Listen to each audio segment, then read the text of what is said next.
Los primeros años de Yolanda Andrade, una niñez de contrastes y el inicio de una trayectoria pública. Yolanda Josefina Andrade Gómez nació el 28 de diciembre de 1971 en Culiacán, Sinaloa, México, en el seno de una familia de clase media trabajadora. Desde temprana edad, su carácter rebelde y su aguda inteligencia fueron evidentes para quienes la rodeaban. Fue la tercera de 5 hermanos, en una familia tradicional marcada por una fuerte influencia católica y por las costumbres conservadoras propias del norte de México. Su infancia no fue fácil, aunque nunca faltó lo esencial: los problemas familiares, como el alcoholismo de su padre y los conflictos maritales entre sus padres, dejaron cicatrices emocionales en la pequeña Yolanda. A menudo, se refugiaba en su imaginación, creando personajes e historias que posteriormente se reflejarían en su carrera como actriz.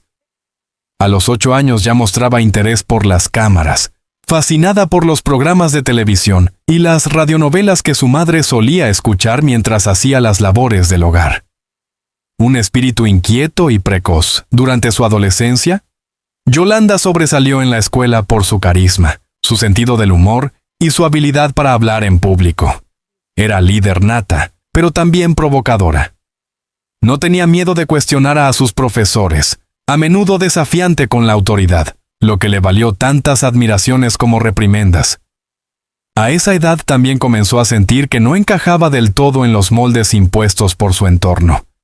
Su orientación sexual, que más tarde abordaría abiertamente, ya comenzaba a ser motivo de conflicto interno en un contexto social profundamente tradicionalista.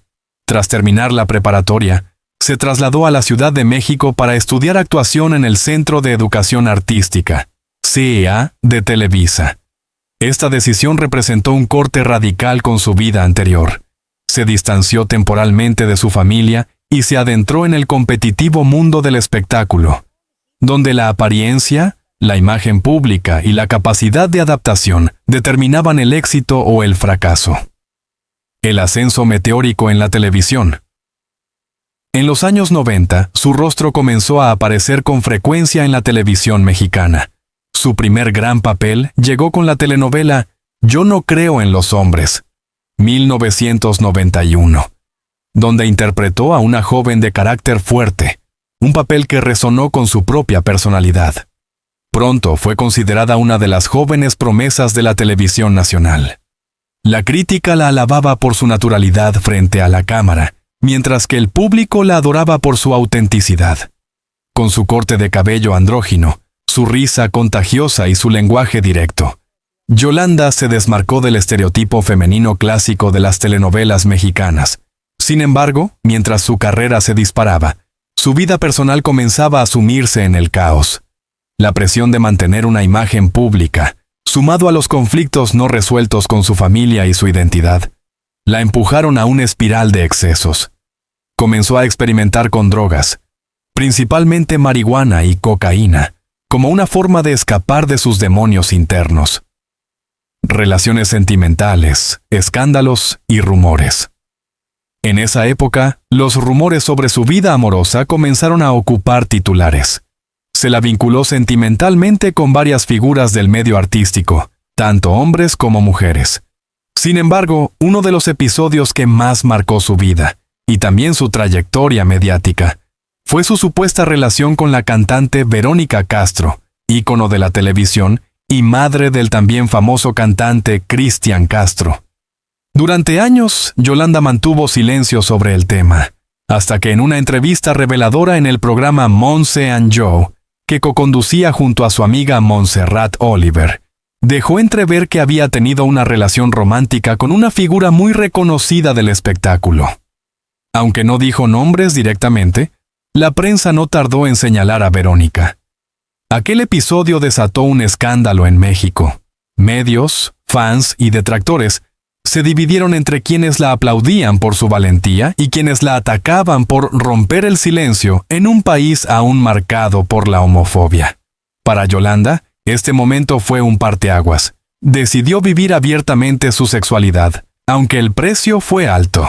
Algunas productoras la vetaron, otras comenzaron a tratarla con condescendencia, y su familia, especialmente su madre, vivió con dolor el escrutinio público. El declive silencioso, después de alcanzar la cima con telenovelas y programas exitosos, la carrera de Yolanda entró en una meseta. Aunque no desapareció del todo del mapa mediático, su presencia se volvió esporádica. Participó en algunos proyectos como presentadora y colaboradora, pero su brillo parecía haberse apagado. En entrevistas posteriores, admitió haber atravesado periodos de depresión y ansiedad severa. En 2006, fue internada voluntariamente en una clínica de rehabilitación para tratar su adicción al alcohol y las drogas. Aquel internamiento fue otro momento definitorio en su vida. Salió más fuerte, más serena, con una filosofía espiritual que la llevó a explorar caminos como la meditación, la oración y el acompañamiento a personas en situación vulnerable. En más de una ocasión, dijo haber experimentado visiones místicas y habló abiertamente de su devoción por la Virgen de Guadalupe, a quien atribuía su recuperación. Pero aunque espiritualmente parecía haberse reencontrado, las heridas emocionales y físicas no sanaron del todo. Sufría de dolores crónicos, trastornos neurológicos que nunca quiso explicar del todo, y crisis de pánico que la llevaban a desaparecer semanas enteras del foco público. Reencuentro con la familia y la lenta reconciliación durante la última década, Yolanda intentó reconstruir el vínculo con su familia. En varias entrevistas confesó lo difícil que había sido para sus padres aceptar su orientación sexual. Si bien con algunos de sus hermanos logró una relación más estable, con su madre el camino fue más arduo. Sin embargo, ambas comenzaron a acercarse lentamente, especialmente tras la muerte del padre de Yolanda, ocurrida en 2013. Aquel duelo compartido sirvió como puente para el reencuentro. En sus redes sociales, Yolanda mostraba ocasionalmente fotos familiares, cenas navideñas, cumpleaños sencillos, visitas a Culiacán. Parecía haber encontrado un equilibrio precario, sostenido por la espiritualidad, la terapia y el amor por su madre. Pero también se mostraba cada vez más frágil. Su rostro, antes lleno de vitalidad, reflejaba el peso de los años, las noches sin dormir, los excesos del pasado. A principios de 2024, se ausentó sin explicación de las redes sociales. Algunos medios comenzaron a especular sobre su estado de salud. Otros afirmaban que se encontraba en un retiro espiritual. Lo cierto es que pocos sabían realmente lo que ocurría detrás de puertas cerradas. El declive irreversible, enfermedad, aislamiento y la triste confirmación familiar. Tras años de altibajos emocionales, recaídas y breves regresos a la televisión, el año 2024 marcó un punto de quiebre silencioso pero definitivo en la vida de Yolanda Andrade. Lejos de los reflectores y cada vez más retraída en su mundo interior, comenzó a enfrentarse a una batalla que ni siquiera su fortaleza espiritual podía aliviar. Su cuerpo le estaba exigiendo cuentas por décadas de desgaste físico y emocional. El principio del fin, síntomas que no se podían ignorar. Ya desde finales de 2023, amigos cercanos notaron un cambio en su aspecto físico. Yolanda había adelgazado notablemente, su voz sonaba más débil, y su energía, esa chispa inconfundible que la caracterizaba, parecía haberse desvanecido. Durante la grabación de los últimos episodios de su programa junto a Montserrat Oliver, Yolanda cometía errores frecuentes, se olvidaba de nombres, se perdía en los hilos de conversación.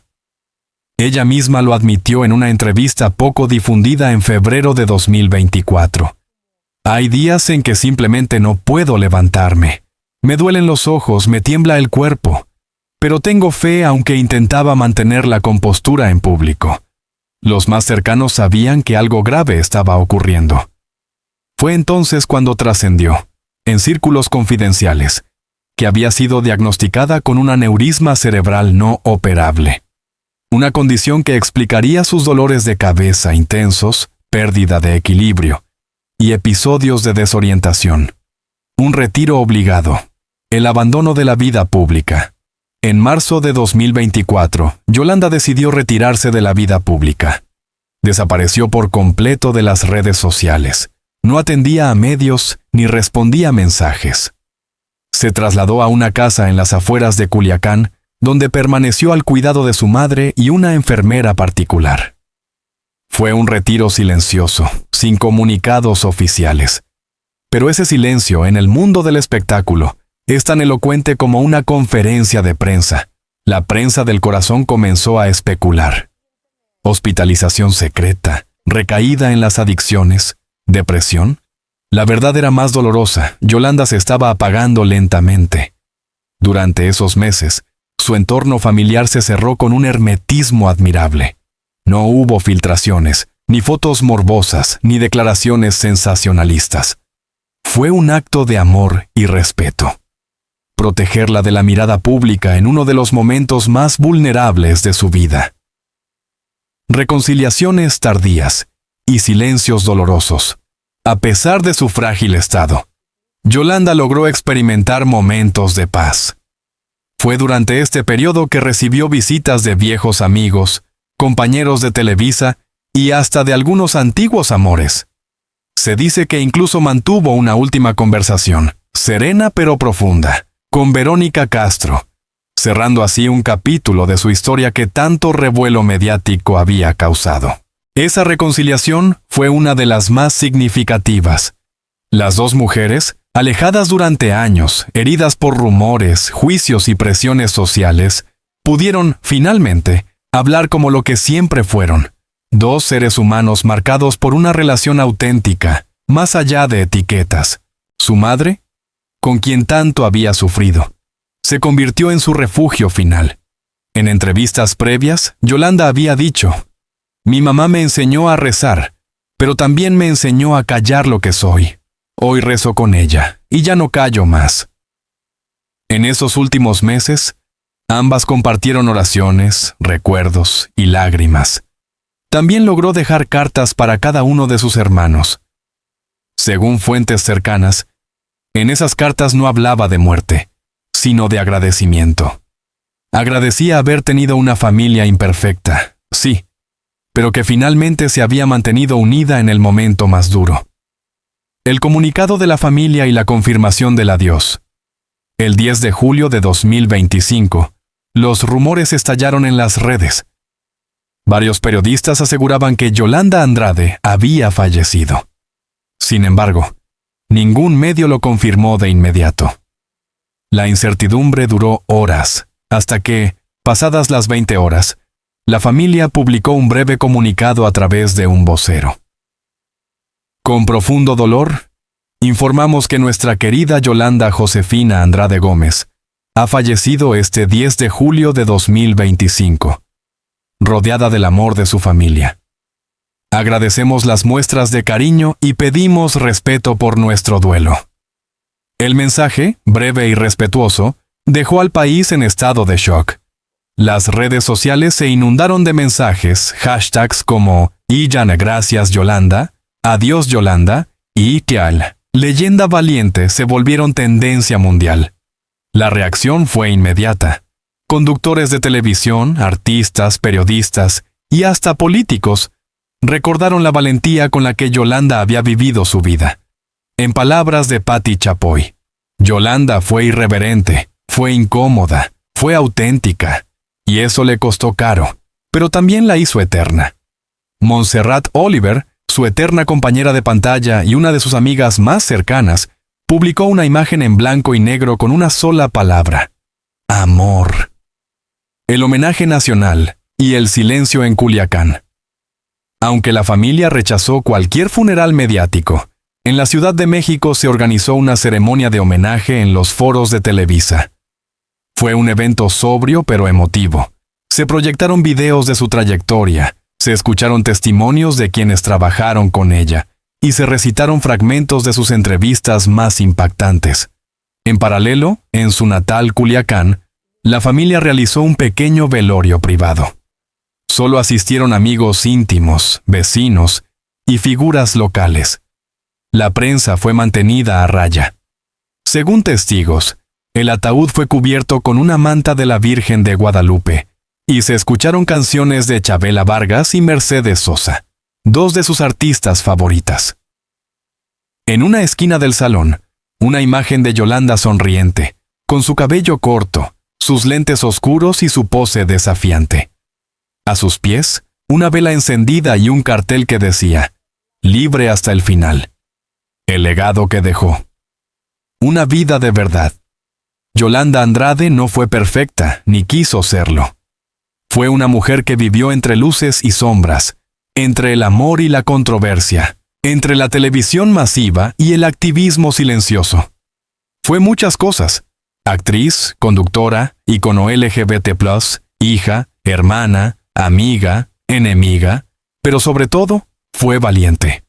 En un país donde el qué dirán puede ser sentencia de muerte, ella se atrevió a ser, a sentir, a decir lo que nadie decía.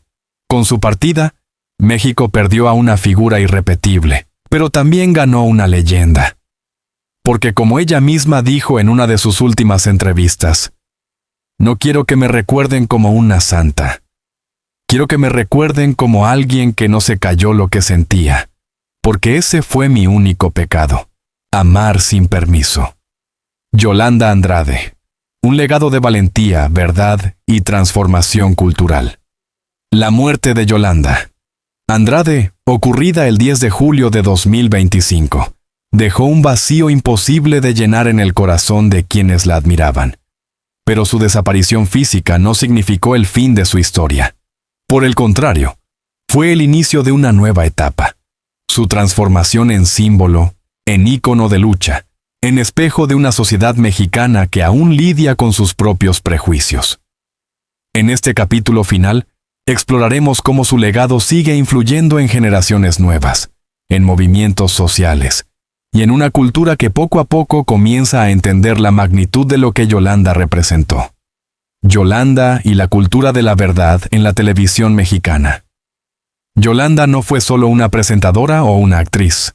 Fue una mujer que usó los medios de comunicación, televisión, radio, redes sociales, como trincheras desde donde lanzar verdades incómodas, hablar de lo que nadie quería tocar.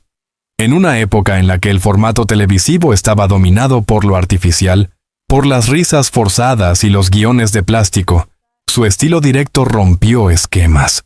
Cuando se lanzó el programa Monse y Joe en el canal Unicable, muchos pensaron que se trataría de un talk show más. Pero desde los primeros episodios, Yolanda dejó en claro que no iba a fingir. Invitaba a celebridades y las enfrentaba con preguntas inesperadas, abordaba su propia vida amorosa con humor y crudeza, y se reía de sus propias tragedias. En ese espacio, la vulnerabilidad no era debilidad, sino poder. Hoy, años después de sus primeras emisiones, varias escuelas de comunicación en México y América Latina incluyen análisis del formato de ese programa como un modelo de televisión disruptiva. Su figura es estudiada como precursora de una nueva forma de comunicación que prioriza lo humano sobre lo comercial. El impacto en la comunidad LGBTQ+ mexicana Yolanda Andrade fue, sin buscarlo, una pionera en la visibilidad lésbica en los medios hispanohablantes. Su forma de salir del closet no fue con una portada de revista ni con un comunicado oficial, sino con una frase suelta, en tono natural, en medio de una conversación cualquiera. Sí, he amado mujeres, y eso también es amor.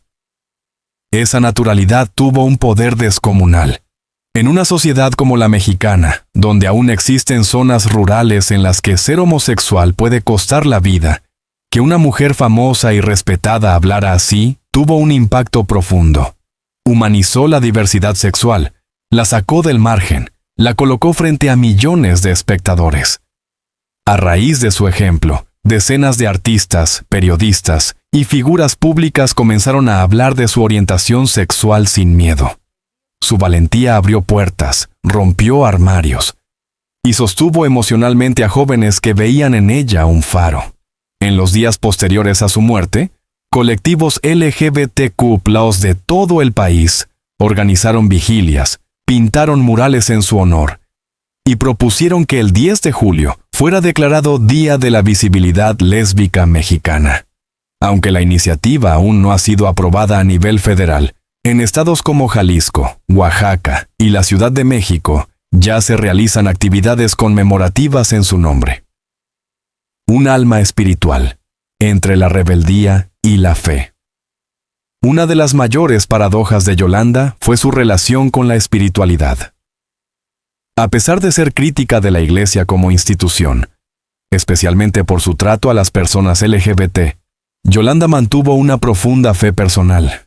En entrevistas confesaba hablar todos los días con la Virgen de Guadalupe, a quien consideraba una figura maternal y protectora. Solía llevar siempre consigo un rosario. Y su última cuenta de Instagram, ya inactiva, mostraba frases bíblicas y mensajes de amor universal. Esa espiritualidad híbrida, mezcla de misticismo, rebeldía y búsqueda interior, le ganó la simpatía de miles de personas que se sentían excluidas tanto por las iglesias como por los movimientos seculares. Yolanda representaba la posibilidad de reconciliar la fe con la diversidad, el amor con la justicia, la vulnerabilidad con la fuerza. Muchos consideran hoy a Yolanda no solo una referente mediática, sino también una guía espiritual contemporánea, una especie de santa laica para aquellos que no se sienten representados por los modelos tradicionales. Herencia mediática, documentales, libros y ficciones inspiradas en su vida. A pocos meses de su muerte, varias productoras comenzaron a trabajar en proyectos dedicados a contar la vida de Yolanda Andrade. Netflix. México anunció en agosto de 2025 la producción de una serie biográfica basada en sus memorias, con testimonios de sus hermanos, exparejas y colegas. Se rumorea que actrices como Ilse Salas o Cassandra Chiangherotti estarían interesadas en interpretarla. Además, se publicó un libro póstumo titulado Yo soy Yolanda, Amor, Rabia y Televisión, con textos inéditos escritos por ella en sus últimos años. En esas páginas, Yolanda reflexiona sobre su infancia, sus adicciones, su fe, el feminismo y la televisión como espejo de la sociedad. Fragmento destacado del libro. Nadie me enseñó a ser lesbiana. Nadie me enseñó a amar a escondidas ni a llorar con la puerta cerrada. Pero aprendí. Y después, decidí que no iba a esconder más lo que soy. Porque esconderse también es morir. Y yo, mientras pueda respirar, prefiero incomodar. El libro fue un éxito inmediato, convirtiéndose en bestseller en México, Argentina y España. También fue incluido en planes de lectura en universidades de comunicación y estudios de género. Un monumento invisible, la memoria viva en la gente. Más allá de los proyectos mediáticos, el verdadero monumento a Yolanda Andrade está en la memoria popular, en las personas que encontraron en su voz una fuerza para vivir. Historias como la de Mariana, una joven de Chiapas que confesó haber evitado el suicidio al escuchar una entrevista de Yolanda donde hablaba del dolor consentido. O la de Roberto, un joven de Guanajuato que decidió hacer su tesis sobre la representación lésbica en la televisión gracias a ella. Cada año, en las principales marchas del orgullo, su rostro aparece en pancartas, murales y playeras, no como una mártir, sino como una guerrera de luz. Yolanda no murió, se multiplicó. Yolanda Andrade vivió como quiso, pagó precios altos, cargó culpas impuestas, pero también supo amar intensamente, reír a carcajadas y mirar a los ojos sin miedo. En su muerte no hubo rencor, solo descanso. Sus últimos días no estuvieron marcados por el espectáculo, sino por la dignidad, por la intimidad que tanto le costó encontrar. Su familia, que tanto sufrió con ella, hoy la honra con silencio y respeto.